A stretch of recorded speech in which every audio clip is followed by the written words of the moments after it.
أعوذ بالله من الشيطان الرجيم بسم الله الرحمن الرحيم হাদিস নাম্বার 138 বুখারী হযরত আয়েশা রাদিয়াল্লাহু তাআলা আনহা বর্ণনা করেন রাসূলুল্লাহ সাল্লাল্লাহু আলাইহি সাল্লামের স্ত্রীগণ রাতের বেলায় প্রাকৃতিক প্রয়োজনের স্বার্থে খোলা ময়দানে যেতেন আর ওমর রাদিয়াল্লাহু তাআলা আনহু রাসূলুল্লাহ সাল্লাল্লাহু আলাইহি সাল্লামকে বলতেন আপনার স্ত্রীদের পর্দায় রাখুন, কিন্তু তিনি তা করেননি। এক রাতে এশার সময় রাসূলুল্লাহ সাল্লাল্লাহু আলাইহি সাল্লামের পত্নী সওদা বিনতে জামাআ রাদিয়াল্লাহু তাআলা আনহু প্রাকৃতির ডাকে বের হন। তিনি ছিলেন দীর্ঘকায়। ওমর রাদিয়াল্লাহু তাআলা আনহু তাকে ডেকে বললেন, হে সওদা, আমি কিন্তু আপনাকে চিনে ফেলেছি। পর্দার হুকুম নাজিল হওয়ার আগ্রহে তিনি এ কথা বলেছিলেন। তারপর আল্লাহ তাআলার পর্দার আয়াত নাজিল করেন। হাদিস নাম্বার 139 হযরত আয়েশা রাদিয়াল্লাহু তাআলা আনহা বলেন রাসূলুল্লাহ সাল্লাল্লাহু আলাইহি সাল্লাম বলেছেন, তোমাদের প্রাকৃতিক প্রয়োজনে বের হওয়ার অনুমতি আছে। নাম্বার 140 বুখারী হযরত আব্দুল্লাহ ইবনে ওমর রাদিয়াল্লাহু তাআলা আনহু থেকে বর্ণিত, তিনি বলেন, কোনো একদিন আমি কোনো প্রয়োজনবশত আমার বোন হাফসার ঘরের ছাদের উপর উঠলাম। সেখান থেকে আমি রাসূলুল্লাহ সাল্লাল্লাহু আলাইহি সাল্লামকে কিবলার দিকে পিঠ এবং সিরিয়ার বাইতুল মুকাদ্দাসের দিকে মুখ করে পায়খানা করতে দেখলাম। হাদিস নাম্বার 142 বুখারী হযরত আনাস ইবনে মালিক রাদিয়াল্লাহু তাআলা আনহু থেকে বর্ণিত, তিনি বলেন রাসূলুল্লাহ সাল্লাল্লাহু আলাইহি সাল্লাম যখন প্রাকৃতিক প্রয়োজনে বের হতেন তখন আমি এবং আরেকটি ছেলে পানি পাত্র নিয়ে আসতাম। তিনি তা দিয়ে ইস্তেঞ্জা করতেন।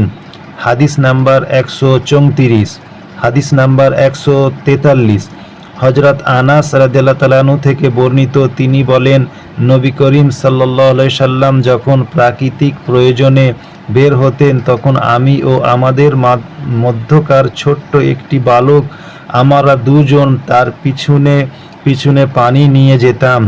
হাদিস নাম্বার 144 বুখারী হযরত আনাস ইবনে মালিক রাদিয়াল্লাহু তাআলা আনহু থেকে বর্ণিত, তিনি বলেন রাসূলুল্লাহ সাল্লাল্লাহু আলাইহি সাল্লাম যখন পায়খানায় প্রবেশ করতেন তখন আমি ও ছোট একটি বালক পানির পাত্র ও লাঠি সহ তার সাথে যেতাম। তিনি উক্ত পানি দ্বারা শৌচ করার সমাধা করতেন। পবিত্রতার কাজে ডান হাত ব্যবহার করা অনুচিত।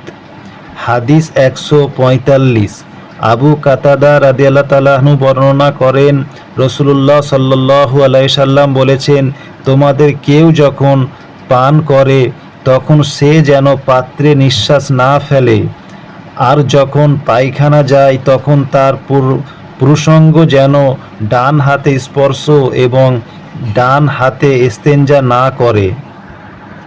হাদিস নাম্বার 146 আবু কাতাদা রাদিয়াল্লাহু তাআলা আনহু থেকে বর্ণিত, তিনি বলেন রাসূলুল্লাহ সাল্লাল্লাহু আলাইহি ওয়াসাল্লাম ইরশাদ করেছেন, তোমাদের কেউ প্রস্রাব করতে যেন কখনো ডান হাতে প্রসঙ্গ স্পর্শ এবং ডান হাতে পবিত্রতা অর্জন না করে, আর কিছু পান করতে যেন পাত্রে নিঃশ্বাস না ছাড়ে। পাথর দিয়ে ইস্তেঞ্জা করা।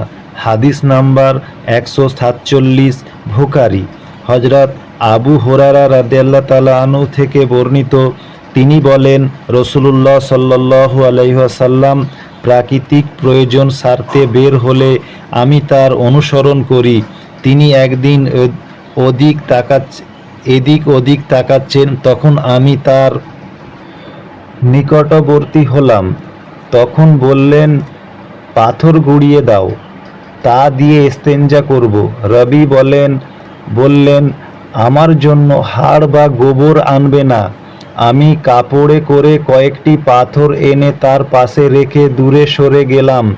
তিনি প্রয়োজন শেষে সেগুলো ব্যবহার করেন। গোবর দিয়ে পবিত্রতা অর্জন হয় না। হাদিস নাম্বার 148 হযরত আব্দুল্লাহ রাদিয়াল্লাহু তাআলা আনহু থেকে বর্ণিত, তিনি বলেন রাসূলুল্লাহ সাল্লাল্লাহু আলাইহি সাল্লাম একবার প্রাকৃতিক প্রয়োজনের স্বার্থে যাবার সময় 3টি পাথর আনতে নির্দেশ দেন। আমি 2টি পাথর পেলাম এবং তৃতীয়টির জন্য অনেক সন্ধান করলাম কিন্তু পাইনি। তাই এক টুকরা শুকনা গোবর দিয়ে নিয়ে এলাম। তিনি পাথর 2টি গ্রহণ এবং গোবর ফেলে দিয়ে বললেন, এটা অপবিত্র। অজুতে 2 বার করে ধোয়া। হাদিস নাম্বার 149। হযরত আব্দুল্লাহ ইবনে যায়েদ রাদিয়াল্লাহু তাআলা আনহু বলেন, নবী করিম সাল্লাল্লাহু আলাইহি সাল্লাম অজুর অঙ্গগুলো 2 বার করে ধৌত করেছেন। অজুর প্রত্যেক অঙ্গ 3 বার করে ধোয়া। হাদিস নাম্বার 150 বুখারী। হযরত হুমরান রাদিয়াল্লাহু তাআলা আনহু বলেন, তিনি ওসমান ইবনে আফফান রাদিয়াল্লাহু তাআলা আনহুকে দেখেছেন, তিনি পানির পাত্র আনিয়ে উভয় হাতের তালুতে 3 বার পানি ঢেলে তা ধুয়ে নেন। তারপর ডান হাতে পাত্রর মধ্যে ঢোকান, পরে কুল্লি করে ও নাকে পানি দিয়ে নাক সাফ করেন।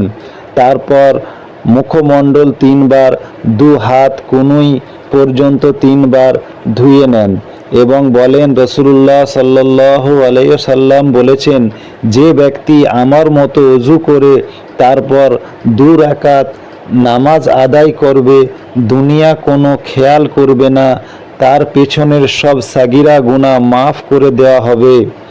হাদিস নাম্বার 151 বুখারী। হযরত আবু হুরায়রা রাদিয়াল্লাহু তাআলা আনহু থেকে বর্ণিত, নবী করিম সাল্লাল্লাহু আলাইহি সাল্লাম বলেছেন, যে ব্যক্তি ওযু করবে সে যেন নাক পরিষ্কার করে এবং যে ব্যক্তি ঢিলা ব্যবহার করবে সে যেন বেজোড় ঢিলা ব্যবহার করে। বিজোড় ঢিলা কুলুপ ব্যবহার করা। হাদিস নাম্বার 153।